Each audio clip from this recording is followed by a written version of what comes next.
gente vai começar aqui entendendo, afinal, o que é poesia, o que é isso, como é que se escreve, o que se faz na poesia, o que é ser um poeta, o que isso tudo quer dizer, que loucura. Então vamos lá. Poesia. Ok, isso aí tá um trocadilho meio, né? Mas assim, poesia, isso quer dizer que a gente não vai ver a poesia tal como o senso comum acredita que a poesia existe, mas sim, após a gente estudar a poesia, como é que ela se caracteriza? O que é, afinal, a poesia após a gente entender ela? Então, essa é a proposta de hoje. A gente vê os prós, ou seja, as coisas boas que a poesia pode nos proporcionar, como ela pode ser uma ferramenta, tanto para a gente se expressar quanto para a gente aprender. E também esses pós da poesia, que é a gente ultrapassar esse limite entre o que o senso comum acredita e a gente chegar, afinal, na verdade poética, digamos assim. Então, vamos lá. Se a gente pesquisar no Google o que é poesia, vai sair uma coisa mais ou menos assim. Poesia é um gênero literário caracterizado pela composição de versos estruturados de forma harmoniosa. É uma manifestação de beleza e estética retratada pelo poeta em forma de palavras. Muito bonitinho. Mas será que é isso mesmo? Assim, eu boto essa proposição para vocês pensarem se o conceito de vocês de poesia se relaciona com isso ou não. Se é algo diferente disso. Se alguém quiser falar o que é poesia, o que entende por poesia, esse é o momento. Se ninguém quiser falar também não tem problema. Não é tão assim bonitinho. Porque às vezes a gente vê tantas frases assim tristes, né? Bem pensado. E não deixa de ser uma poesia, né? Não tem necessariamente de ser tão lindo, tão profundo, né? Às vezes tu vê cenas tristes assim, mas eu acho assim meio poética, assim, né? É verdade, bem colocado. Poesia pode ser triste, primeiro ponto. Eu vejo como um texto onde eu posso representar meus sentimentos na hora. Pode representar os sentimentos. Isso até vem uma concepção pessoal que eu tenho da arte, que é algo que faz a gente despertar os sentimentos e sentir sentimentos e expressar sentimentos. Às vezes é sobre o momento que está acontecendo em volta dele, tipo o lugar que ele está, o que está acontecendo em volta. Sobre o seu contexto, uma representação, digamos assim, né? Legal, temos alguns conceitos, uma representação interessante aqui do que é poesia. Então, vou falar o que é poesia pra mim. Isso aqui não é uma verdade absoluta, porque poesia é isso, gente, é construção em movimento constante, tá? Então, é uma ideia da gente ir esse pós e interpretar o que é poesia para cada um. A poesia, ela é um discurso poético. Por que eu trago essa palavra discurso novamente? Porque o discurso ele tem uma carga intencional muito forte. A gente viu na aula da Rosita, nas nossas falas que a gente tem feito em outras matérias também que a gente tem visto, o discurso ele tem uma carga ideológica muito forte. Por isso ele é a poesia ele é um discurso poético. E a poesia ela é um gênero literário. Então, tipo assim, existe a poesia, que é a forma como você escreve. E existe o poema, que é o que você escreve, certo? Então, a poesia, ela é estruturada em versos e estrofes. É um jeito diferente para falar linhas e parágrafos. Então, os versos, elas são as linhas da poesia, as estrofes são um conjunto de linhas. E a poesia, ela tem uma mágica, que ela é capaz de transgredir o que está escrito no papel. E essa, para mim, é uma das características mais incríveis da poesia. Porque é muito diferente eu falar, por exemplo, assim, eu não gosto da minha voz. Tá, vocês entenderam. O que eu não gosto, ok, da minha voz. Mas é diferente eu falar, por exemplo, você tinha tanto medo da minha voz que eu decidi ter medo também. Bah. Então, esse é um poema da Rupi Kaur, é uma poeta indiana. E aqui a gente pode perceber o discurso, porque não são só palavras jogadas ao vento. Vai muito além daquilo, vai muito além porque a gente percebe que existe um discurso ali no meio que quer falar muito mais do que está no papel. E essa é a mágica da poesia. Ela se constrói nessa relação de palavras em que tu interpreta disso a história que está implícita ali. né? Nesse caso, a Rupi Kaur, ela estava falando de um relacionamento abusivo que ela teve. Enfim, que o marido dela não permitia que ela falasse porque ele desrespeitava ela, infringia inclusive direitos humanos, né? Então ele tinha medo que ela denunciasse, que ela fosse atrás e recorresse aos direitos dela. Então ele passou a ter medo da voz dela. E ela, por sua vez, passou a ter medo também a própria voz, porque ele ensinou ela a ter medo disso. Vamos desconstruindo isso aqui, galera. Vamos perdendo o medo de ter voz, tá? Essa também é a ideia. Vamos despertando esse poeta interior o tempo todo para vocês irem se sentindo cada vez mais capazes assim, de escrever e botar pra fora, entendeu? E justamente essa atitude de escrever e pôr para fora é uma atitude poética. A poesia ela também transgride o que está escrito, porque ela é capaz de expressar muito mais que palavras.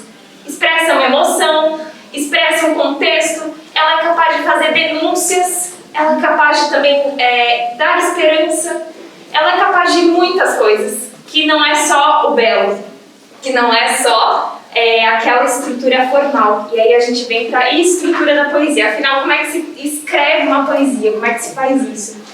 Poesia não precisa ser necessariamente rimada. Primeiro paradigma que a gente tem que quebrar aqui. Vocês podem ver esse exemplo dessa poesia. Você tinha medo da minha voz e eu decidi ter medo também. Não existe nenhuma rima aqui. Não existe nenhuma métrica. Não existe. Isso é poesia. Não deixa de ser um poema. Então vamos lá. Agora a gente vai entender como é que se escreve uma poesia afinal. Porque ela não precisa ter rimas, mas ela pode ter. Porque também o jogo de rimas é um pouco... é um encanto legal que dá pra ter na poesia, que faz também uma característica legal assim da gente sentir na vontade de ouvir, de escrever. Então eu vou passar aqui pra vocês algumas ideias de como a gente pode fazer rimas.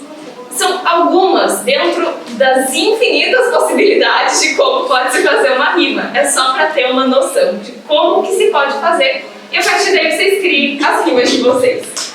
Por exemplo, eu luto pela liberdade, pois anseio ser por inteiro.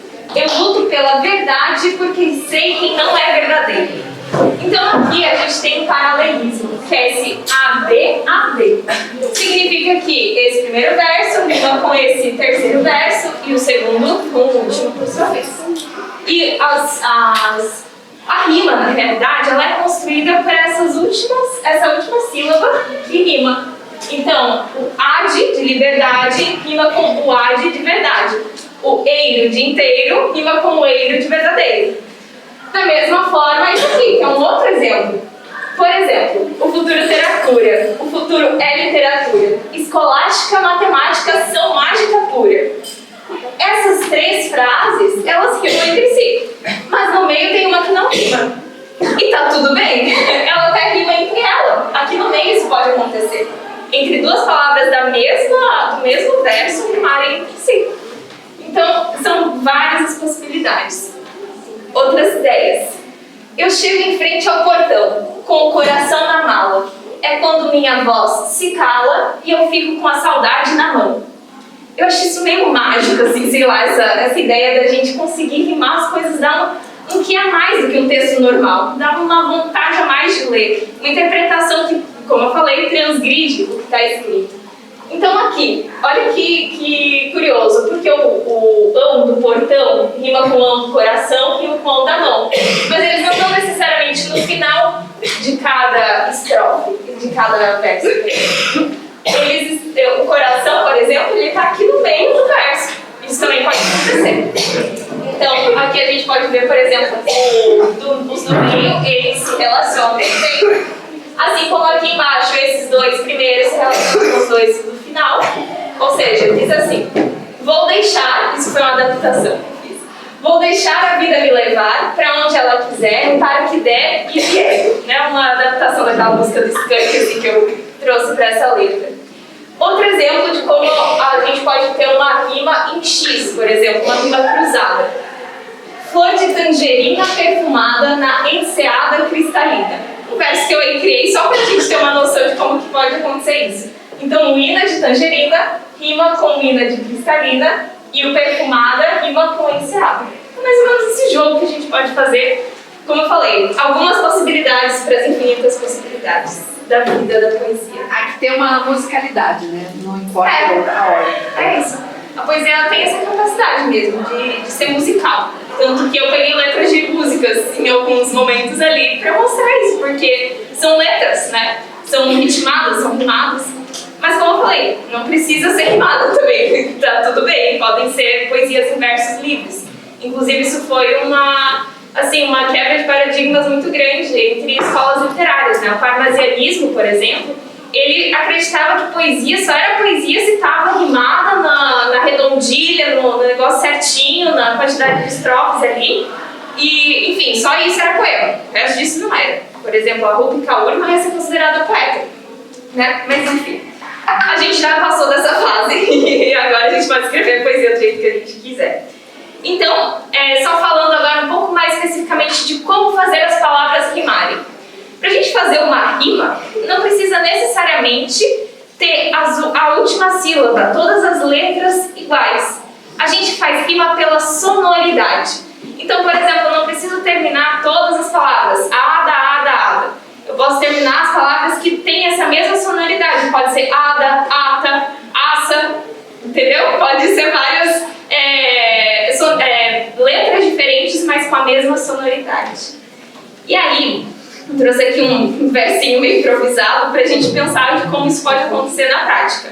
Por exemplo, bem te vi rima com sorrir, que rima com aqui e também aí, que combina com mentir, mesmo que eu tenha falado a verdade. E essa é a melhor parte de se fazer arte. Isso tudo rimou e, num momento, elas tinham as mesmas letras no final. Então, é a sonoridade que faz a rima. Por fim, pessoal, eu vou declamar para vocês um poema autoral.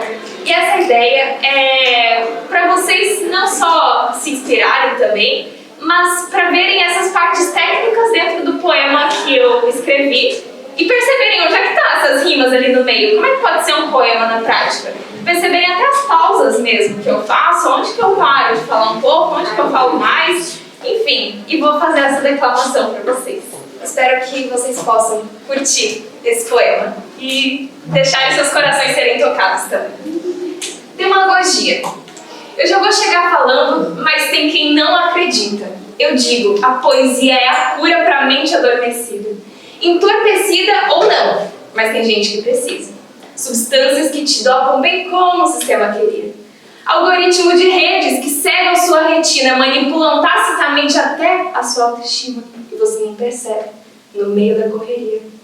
Eternamente rolando para baixo, procurando o fim da linha. E o que te satisfaria? Será que você queria que a realidade fosse mais com as aparências parecidas? Eu aviso, mascarar a verdade não a transforma em mentira. Isso seria como uma overdose de Ritalina para o aluno que não se encaixa na escola de paradigmas. Por quê? Pensa fora da caixa, tipo anestesia. A morte do diferente alivia sua dor enquanto cortam sua mente. Controle, manipulações, malícias deturpam os nossos sensores de profetas despotistas que cegam suas próprias vistas com promessas não atingidas, elevando a falsa liberdade a um patamar acima, sucateando a luta emancipacionista, com enganosos ativistas que estremecem quando escutam lavinhas feministas, que exigem nada mais nada menos do que direitos para todas as pessoas, para todas as mulheres, para todas as meninas. E por que seria diferente com você, sua mãe, irmã ou filha? Me lembra até Carandiru, mas quem diria um massacre de 111 homens se multiplicou por 6.000 em uma pandemia da desinformação onde a ciência importa agora bem menos que o cifrão. Aliás, o que aconteceria se todos os oprimidos praticassem a opressão? Qual seria o rumo da nação? E aí, quanto tempo a gente tem para reinventar a educação, valorizar vidas, reacordar mentes com a arte e a poesia? A gente pode dar voz à emancipação pela pedagogia. Porque aqui o papo é reto, mente expandida. Palavras vazias não fazem parte da minha escrita, nem essa que eu assino como ela poetiza. Muito obrigada pela oportunidade. E até a próxima.